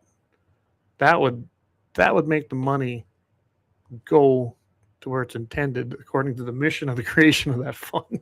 I encourage everybody to go there. Just go to the website, check it out. I mean, did that explain it pretty good, Dusty? Yep. No, I think you did a pretty good job. So as far as like the Game and Fish goes, Clay, like what other grants did the Game and Fish bring to the Outdoor Heritage Fund? Oh my goodness. I should have brought, honestly can't remember them all, Dusty. Okay. Yep. But most of them were decent or? No. But none of them really did. Okay. I think I voted for one. Okay. Of theirs. I only voted for 4 out of the entire group of grants. And, that's the ones I felt actually met the criteria that I feel that the Farm Bureau had and the intent of the North Dakota Outdoor Heritage Fund. Okay. I know they had some. What's that? Oh, I just got another question for you, just kind of for the listeners. So the money that comes in, the 12, 13 million, like how many agencies does it get funneled out to?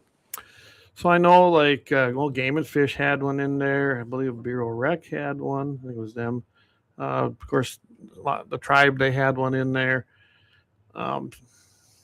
The something like that one in Enderlin, some kind of organization. They all went and formed their own things too, by the way, so they could Okay.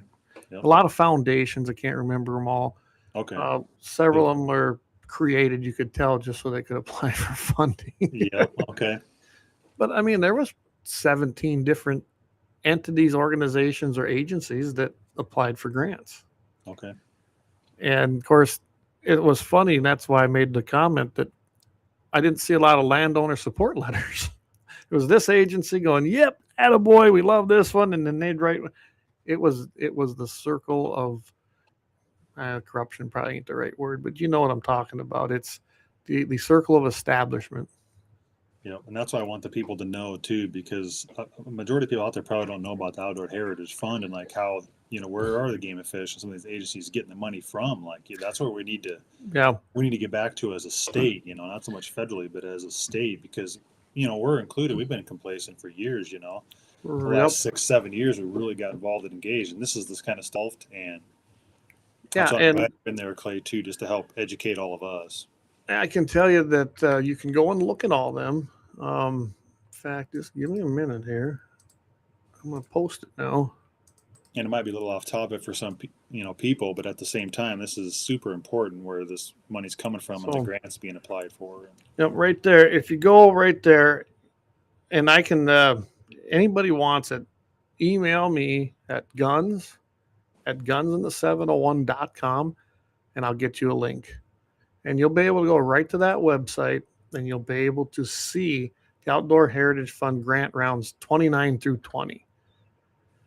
And they're all there, the application summaries, the proposals, and you can read every single one of them. And you'll see what you think about them, because I didn't believe that they all deserve to be funded. I really don't. And that's the way I believe. And I can tell you that was Farm Bureaus, which the seat I hold, that's pretty much our policy book. It exists. We have a seat, so let's make sure that we can fulfill the mission of the actual Outdoor Heritage Fund, not just a big old slush fund. Is the way I don't like slush funds. I can tell you that the new chairman, she was the one that wrote a support letter for the one in Enderlin, so we know where she stands. Now on the Farm Bureau, but our policy book, which is dictated by the delegate floor, that's me and all the other members. Yeah, it doesn't fall in that line. So, but yeah, it'll be interesting. And yeah, anybody got anything? If you ever want to ask me about it, please do, because I'm new to it, but I've learned a ton in a short period of time. And it's, personally, if it was up to me, either we restructure it or it needs to go away, because I don't believe it's completely, truly fulfilling the intent of it. I think when it was started, it was a good PR thing between oil, gas, the energy sector, to actually give something back, to conservation. But everybody's term of conservation doesn't fall in line, does it? Yeah, exactly. No, that's why we just need more transparency with that too. It's not just CWD. It's just another topic we need to get involved in and see who's at the table and where the money's going and where these agencies want to spend it. Yes, yeah. I see there's a question here. Is the DOT affiliated with the Game and Fish? The Department of Transportation, I'm assuming that's what you're asking, Dan. I don't believe they are. I don't think they might do projects together, but especially when they're going across certain litigated acres, and when that happens, like on a road project. But I really couldn't tell you, because I know that over at Coal Lake, the DOT has land that the Game and Fish manage.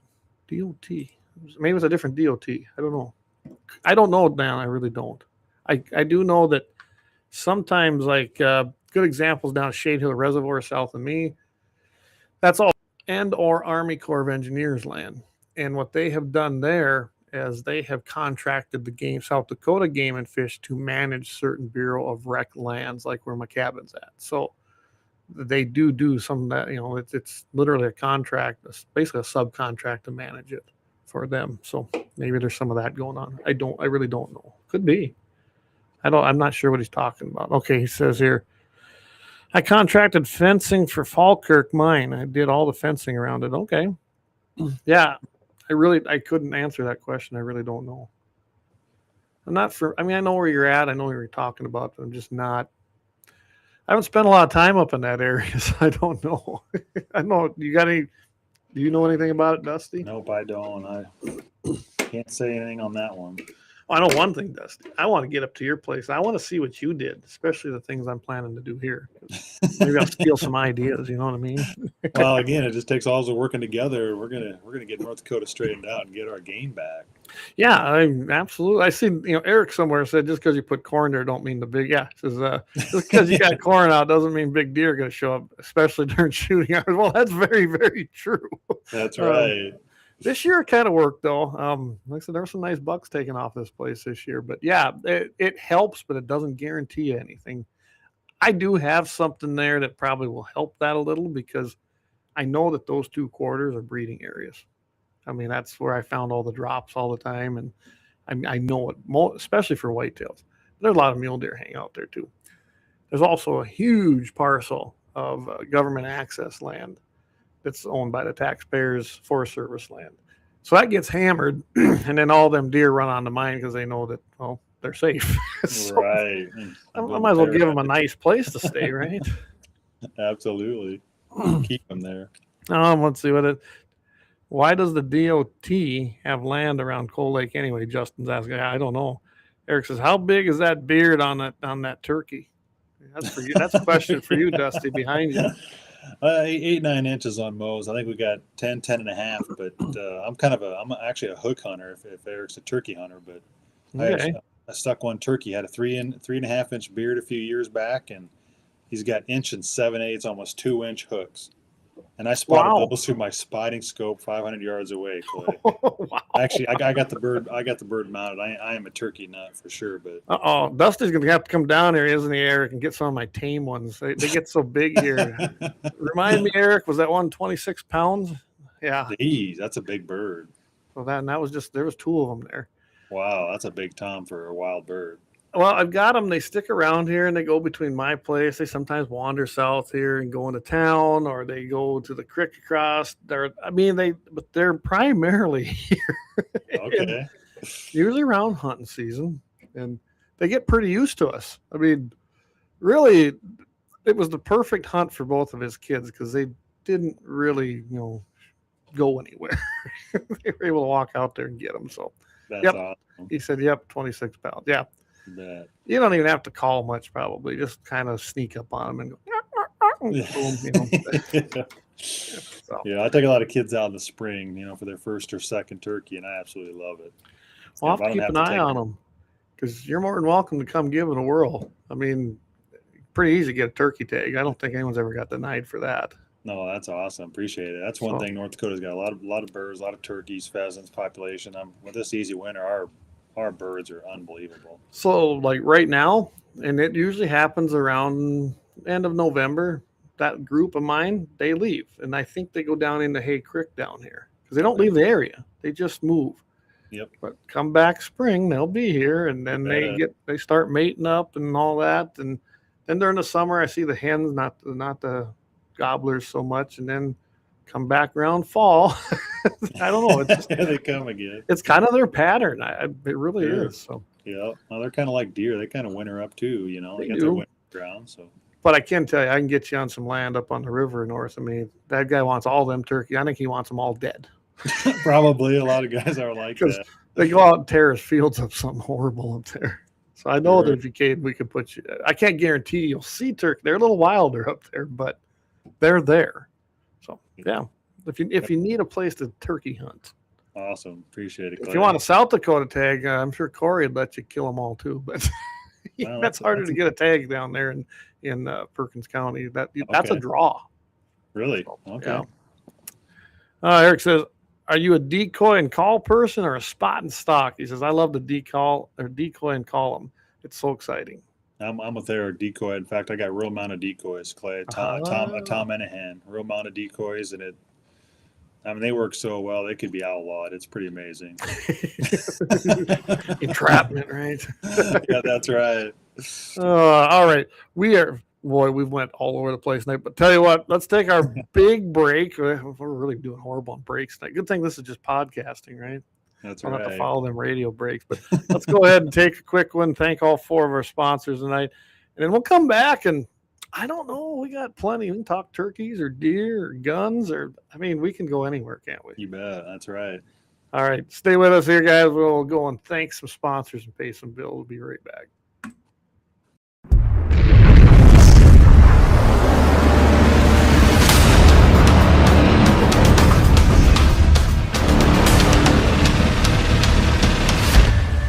Lauer Auto Repair, located at 309 South Washington Street in Bismarck, North Dakota. Give them a call at 701-258-6308. The team of mechanics at Lauer Auto can take care of any problem your vehicle is having. And when you do business with Lauer, you can be assured you're doing business with a pro Second Amendment America First repair shop. There are plenty of other auto repair shops in the Bismarck-Mandan area. But why take a chance at patronizing a shop that might not have your beliefs at heart? Make no mistake. Lauer Auto is your pro Second Amendment repair shop. When you talk to the guys at Lauer Auto, don't forget to tell them that you heard they are sponsors of Guns and the 701 and that you appreciate their support of our pro Second Amendment, pro North Dakota live stream and podcast. That's Lauer Auto Repair, 701-258-6308. 701-258-6308. Located 309 South Washington Street in Bismarck, North Dakota. When you want it done right, Go where lemons go. Kalon's Auto Service, owned and operated by Kalon and Misty Foss, lifelong locals with over 25 years experience. From modern rides to classic restorations, they can handle it all. Top quality work, fair price, and honest hometown values. Located just 1 block south of Highway 12 on 6th Avenue West in Lemmon. Kalon's Auto Service, serving you with all your auto repair needs. For the best gun gear for every and any situation, Little Angry Man Arms LLC has you covered. Top-notch guns from top-name brands like Winchester, Glock, Sig Sauer, and Ruger to essential extras from Magpul, Streamlight, Hollow, Sun Optics, and more. Little Angry Man Arms LLC have everything to make your shooting adventures a success. Visit littleangrymanarms.com today and gear up for your next big hunt, competition, or home defense. Don't miss out on our exclusive deals. LLC based in Trail City, South Dakota, your ultimate hunting partner. At Horton LaserCraft, we believe in the power of personalization. Whether it's a cherished memory, a special occasion, or a unique gift, our custom laser engraving brings your vision to life. Our expert craftsmen and state-of-the-art technology ensure every piece is a work of art. From personalized decor to one-of-a-kind keepsakes, Horton LaserCraft makes every moment unforgettable. Horton LaserCraft is owned and operated by a local veteran and his wife located near Thunderhawk, South Dakota. They provide custom laser products at a reasonable price, and their turnaround time is fast and efficient. Custom board cutting, glassware, decanter sets, mugs, assorted stainless steel jewelry, assorted tags, decor, custom acrylic nightlights, and much, much more. Call them up at 605-545-7535. Horton LaserCraft, where memories are engraved.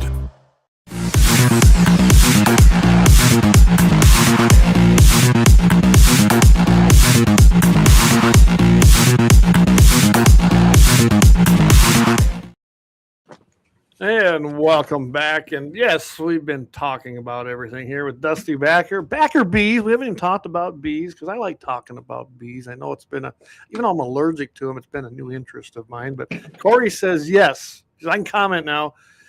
He says, get a tag for South Dakota turkeys. Pretty sure all the neighbors will let you shoot turkeys too. So Awesome, Corey. there are a ton of turkeys down there. It's south of Lemmon down here. So I'm about 20 miles to the east of Lemmon, and then it's about 15, 20 miles down there in that area. So it's not that far. I mean, I'm what? I always say I'm about 100 miles from Bismarck. So Okay, yeah, not too bad then. Probably No, a couple hours from our place. So I mean, I appreciate that. so Corey. where are you at exactly? Northwest of Bismarck, 30 Northwest. miles. Okay, so yeah, it's ain't too bad. But yeah, I'm right about 100 miles right to my doorstep from Okay. like the outskirts of Mandan. Yep. Oh. Yep. So we're about half hour, so a couple hours from you is all. I mean, it's usually an hour and a half. You can do it in an hour 5 minutes. I found out one time, but anyway. Oh. Well, That's cruising. the wife went into labor, so I was hauling butt. I bet. I kind of drive fast anyway, but they're getting kind of crazy on that road anymore. It gets patrolled a lot between Flasher and Mandan. Okay. Pretty constant. So, all right. So I don't know. I know you guys are talking turkeys. I seen that Dan and Justin are talking about up by Falkirk. That sounds like a show to put on Leon's. He covers lots of different stuff. Maybe Dan and you guys and Leon should get together and talk about what's going on with that land. I don't know anything about that, with what they're talking about with the land up there. Yeah, and I know a lot of friends up there that used to even work for the Falkirk mine, but I don't know much about it, I guess. But yeah, no, we got turkeys. I know that they got turkeys down there. I like seeing a few. I mean, at one time I had something like 27, 28 turkeys, which was too many in the yard. Sure. So I let a bunch of people hunt that year. See, management. Taking it in your own hands. Yeah, I mean, us evil landowners, they won't let you hunt no matter what. Not true. Not true. Took 10 deer out of here. I see my buddy Kelly was on a little bit earlier here. I imagine he's still on here, but Kelly and his sons, they took some nice deer off of here. My other friend Chavez, he had his kids out here, and they took some does. So we had a good time. We took 10 deer off this place, which that's a lot in a normal year. But then after I started seeing the numbers, and probably could have taken 10 more the way it looked, but that's okay. Wow. Yeah, that's great. Have you heard much about the rest of the part of the state, Clay? I haven't. I don't know how. I just haven't heard a lot. I know up by that Valley City area where I went ice fishing with my buddy Kelly there. Boy, he wasn't kidding. We saw a few whitetails, but there's nothing left up there. I mean, there truly isn't. You just don't see deer. I mean, you should see deer running around with all the food. Yeah, you should this year, especially. But they got a lot. They've torn out tree rows. You can see that they're farming it. Fence line to fence line. There ain't no fences up there. Road line to road line. I mean, every little bit, even little creek areas. And then where they do leave some stuff, there's just nothing on it. There's areas, there's deer, I guess, but for the most part, you just don't see deer up there. And I don't know if EHD took a bunch out of them, or if they're just, the way the farm ground is. I mean, farm ground is not habitat. I mean, we've said that before. Remember, Right. we had that discussion. It's temporary habitat, Right. but it's not sustaining habitat. Yeah. And yeah, I mean, I couldn't believe how few deer I seen driving out there, in all honesty, even when I got on the 2 lanes. It's like, man, you should see at least nothing. Man, that is sad. I'll tell you what, if we didn't even have mule deer here, we're just 10 miles west river, I'd call it, from the Missouri River. Mm-hmm. If we didn't have mule deer, we'd be in trouble. Like we've talked about before, this is 4 or 5 years after the EHD outbreak. And yeah, man, there used to be, I'm not kidding you, hundreds of whitetail that wintered around our place. And it's still 30 to 50. I mean, and that's just where they're wintering. If you leave that area, you're not even going to see a whitetail. You drive for several days. I mean, I spent 25 days the month of December, and yeah, I know my pockets here, but if it wasn't for mule deer, you would hardly see a deer every day. Well, I don't see. I mean, like I said, I finally saw some this year, right? Yep. And I kind of told everybody, I don't care how big it is, you can't shoot no whitetails. I need them to live. Right, a couple more years. Yep, and then they're finally getting over that hump, because I saw more and then when that corn come off, I saw several more. So that's a good thing. Yep, that is. And I think they're staying here. I've been up there a few times. They're actually up in there. They're staying there. So come on, that's great. I'm glad to see them staying. They didn't just get pushed in. So let's see. Kelly Chase had my buddy there. His friends loaded up 150. Quit counting the starved illegal to feed. So evidently they're starting to get a few with the weather. They're getting in groups, it looks like to me. Okay. Dan says, we have muleys on our land just west of Falkirk Township. Eric, he says, yeah, they were whitetails too. Eric said, yesterday I saw a group of about 250 deer, and there were probably 50-ish deer that scored 135 or better. 3 bucks together. There were about 155, and it was a crazy sight. So that's good to hear. That's in South Dakota down there. I'm guessing. Okay, I'll say that's a big number. Yeah. Matt Sikora, he says, over harvest by the Game and Fish Department on doe tags specific aligned to trying to get more testing done for CWD and other cases. Yes. And I saw that here. I'm in 3F2 CWD unit. And I mean, I don't know how many years we've had 1,500 plus doe tags. What do you, and it just, there is no way that there's just not enough deer to sustain that kind of tag number. There just isn't. Right. And people need to know too, like the Game and Fish give outs, they do this behind the scenes too, Clay. They give out extra tags in your unit because it's a CWD unit. Where like Missouri, here are these other states calling all these deer. Well, North Dakota is doing it. Yeah. They're just letting the hunters do the work. Yes. They're not even, so they come down here. I mean, I've got deer, but I have my hunters, right? I mean, and in some years I don't let anybody. This year has been good, but I manage what I think. I know what's on this place. Granted, other deer get chased in here when season over, but there is a group that stays here. They're not specifically on my land every day, but they're in this area. Yeah. And I kind of can see the size of that herd. So just because you get a tag either, that doesn't mean you're going to get to hunt. And that's what happened to them in antelope season this year. Remember, Game and Fish, they used it. So think about what they did. Ha ha on you, if you guys fell for this. You guys push for that legislation and you push for tags. All they're doing is taking your money. They don't care if you fill or not. Right. They take your money. And if you're like looking for, I know some of these guys, they apply a lot and build up points to get, a buck tag in this unit for mule deer or an antelope tag. Well, during the antelope season, I saw more antelope hunters than I've ever seen, and I knew I would. And a lot of people burned up a lot of points, and now they reset to 0. Good job. I mean, this wasn't a landowner thing, but we got blamed for it. And it definitely benefited Game and Fish. I mean, let's face it, they were able to clear out a whole bunch of points by putting out 180 tags in this unit, which we hadn't seen 180 tags in this unit. The population wasn't there for it. Wow. And half of them went to other people.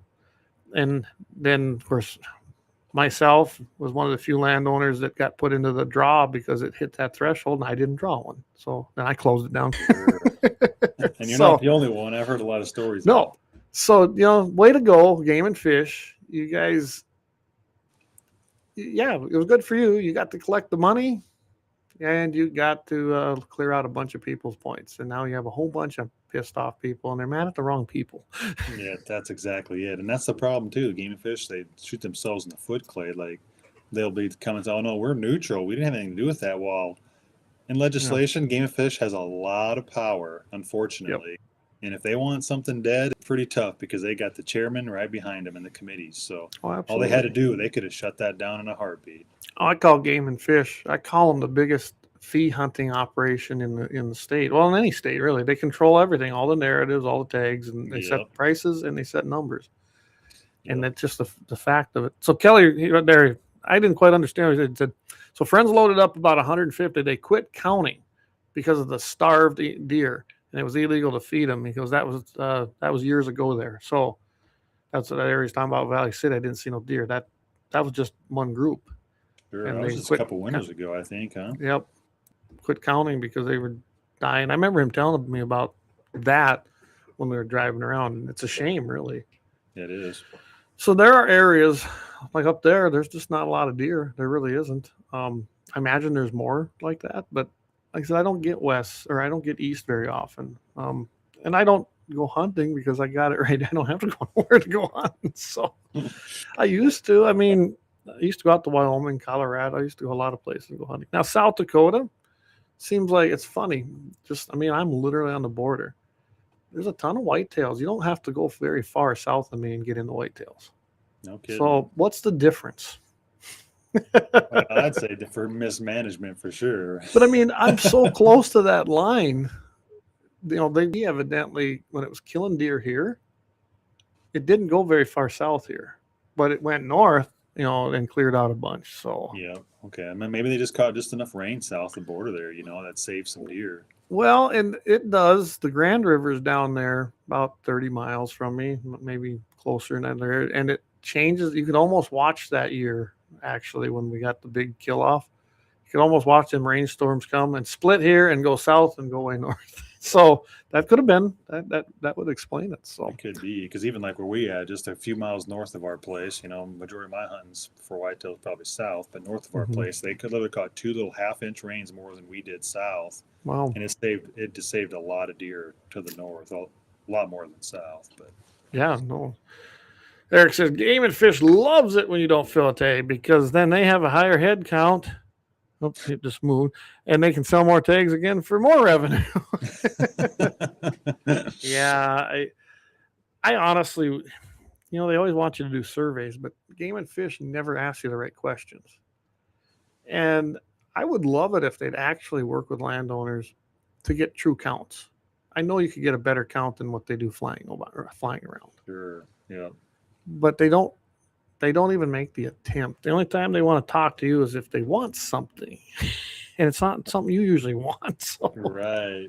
And you know what, sir, doing our open records request, we'll never fill out another survey again. I don't care if it's a pheasant survey, deer survey, because they use them against us. And absolutely. they were literally going to, they didn't do it, but it was talked about. Maybe I mentioned this before, but they were going to go through our surveys and see who was for baiting and against baiting and reach out to those people who were against baiting. Oh, you mean them random surveys?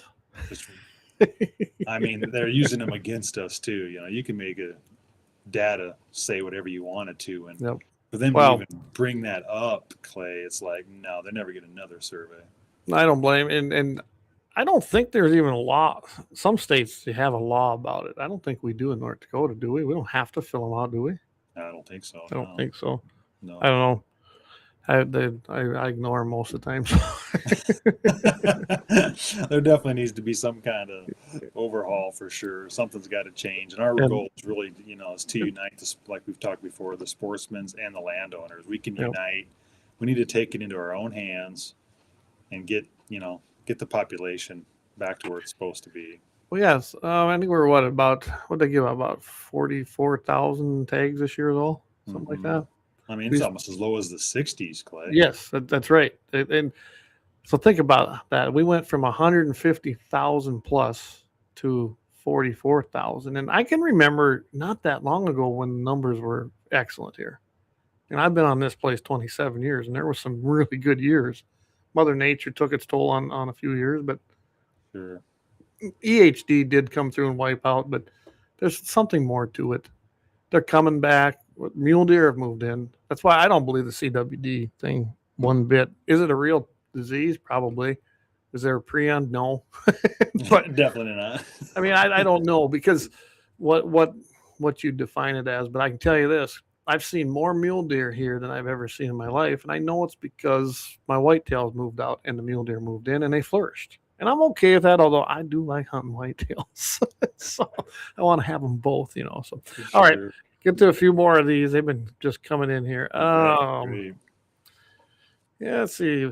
Yeah, whitetails are scarce near Underwood. That's from Justin. Ryan, Eric says, can you buy a bow tag over the counter? Yeah. Oh, and you can buy a bow tag. Yeah, exactly. Don't even get us started on that about seasons and yeah.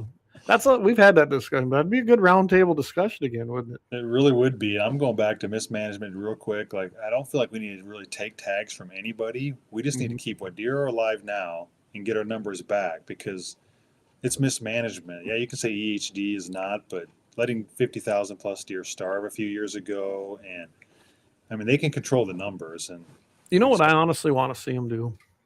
I want to see, and they'll never do it, but I want to see North Dakota deer season closed.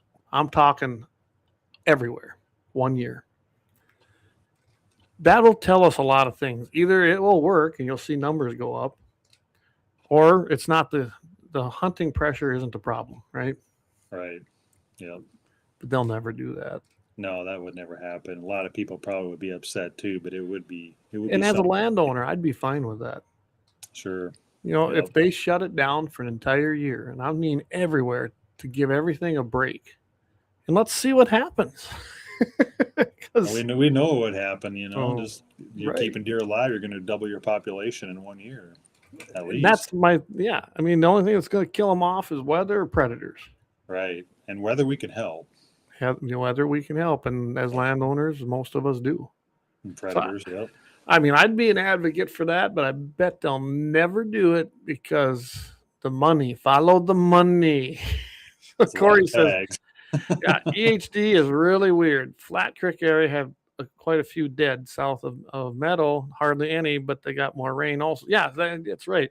And the reason around Flat Creek, and this is what I found the last time EHD came through here. The dead ones I found are over here in my creek, where it has at least some water. Up by the river, it was horrible. You know, north of me. I mean, it stunk so bad there were that many dead whitetails up there. It was tough on them.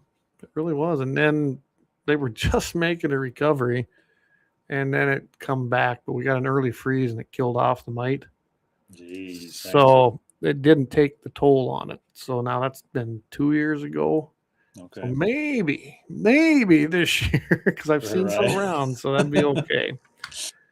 Oh, let's see. He says, oh, yeah. He says, well, this from Eric from Jamestown is one of the fellas up in the plane that does the head count. Well, Eric, you should ask him, how accurate do they get? Because I really would love to know how efficient and effective that really is, honestly. I know the game officials said, if there's quite a bit of snow on the ground, a foot or more, they can get a pretty good count. And, maybe they can because they should know where a lot of the good wintering grounds are, We didn't have a lot of snow last year. No. Either. And we haven't this year, so that's going to make it a little tougher. So, Corey says, I love it when they want to do bird counts because they always call us to come out because we're right on the river. Yeah, be a lot of birds there. Yeah. Really seem to be a bit more hardy. They probably are. I do think that they tend, usually they're in rougher ground. I mean, that's just the nature of a mule deer. And they'll paw more for stuff than take a handout. They truly will. But they're starting to get adapted to taking some of them handouts, it looks like now. I'm not in rough ground here. No, but, it's rolling hills. But it's not tough ground like, say, my grandpa's place south back in the day. That's like breaks. And that's where the mule deer were really at. And they're moving up into this area. So maybe they're liking the little easier life, too. They can get behind these windbreaks. And when I get done, they'll have plenty of places to be. But that's good. We want to keep them alive, too, as many as we can. I think he's right, though. They are pretty hardy. I mean, with all the snow, we hardly ever find dead mule deer. They just, I followed one buck, like I've said before, he was 9.5 years old for 6 or 7 years, surviving the winters. He was limping for 2 years, would grow the same rack every year. And I mean, just an awesome deer. At 9.5 years old, he grew a rack like he did at 4. That's an old deer. Yeah, wow. It is. Cool. And he still grew a rack, around 170, 173. That's pretty good at that age. Yeah. He was consistent, but he limped, and he might have had a fever from EHD. He had a messed up toe. Oh, wait a second. 3 years. They can't survive that. Don't you know that? That old deer, you're limping for a couple of years. I mean, you should have died of C. diff. Yeah. So it's Matt says, better yet, hold the North Dakota deer season from October 15th to the 1st. So, he makes, I've hunted many states where they do not hunt a rut, and their populations are doing great. And big deer, too. And big deer. I've never understood. Does it make it easier? Absolutely. It is easier to hunt deer during rut. Way easier. Because they're men, right? Yep. So you know where they're going to be. Don't spook the does. You got a better chance. So I would love to see that happen. Not hunting the rut. I don't know if you get that changed. I've advocated for that for a long time. I think that would help a lot. I really do. And that's another thing too with North Dakota. South Dakota always offered when I was down there in any deer tag or in any whitetail tag, meaning you could take a buck or a doe. You didn't have to take a buck. And I would love to see that happening in North Dakota. Like my gratis tag, I can shoot whatever I want. And if I don't see a decent buck and I don't really want any deer meat, I don't shoot anything. If I don't see a good buck, I'll take a nice big fat doe. And I really do do that. Why on earth aren't we having that option with the bucks? Don't just issue a buck tag. Why not make that either in any whitetail or in any mule deer or in any deer? I don't know, just something. Yeah, there's we could go down a lot with that because I know like a lot of other states too, they're like so anti-baiting, because it's hurting their big deer population. And I mean, if you just take ethics out of all of it, what are the deer really on the landscape for? I take it as food. So, I mean, if there's enough bucks to hunt, enough does to hunt, it all goes back to managing the herd for the numbers. Like, yes, I love giant deer, and I call myself a trophy hunter, but at the same time, we live off of deer. We want deer in the freezer, so right, we're putting deer in the freezer. It's just a different way to look at it. To me, it's like the deer are here for food, and if we can't raise big deer, but we have a lot of deer to hunt, that doesn't mean we should try to raise big deer, and have regulations because of that. Yeah, no, I like to hunt the big ones. Yeah, there's no doubt about it. I don't apologize for that, but I will take something just for meat, or if I see a deer and it's a buck, it's a big 3x2, and that's all it's ever going to be. I want it out of the herd. That's management buck. That's right. That is a term. I know people hate that term. Well, it is true. Yeah. There's still one out here that needs. Maybe he died finally, or someone got him, because I did not see him this year, and he is a 3x2, and he's huge. Maybe finally someone got him.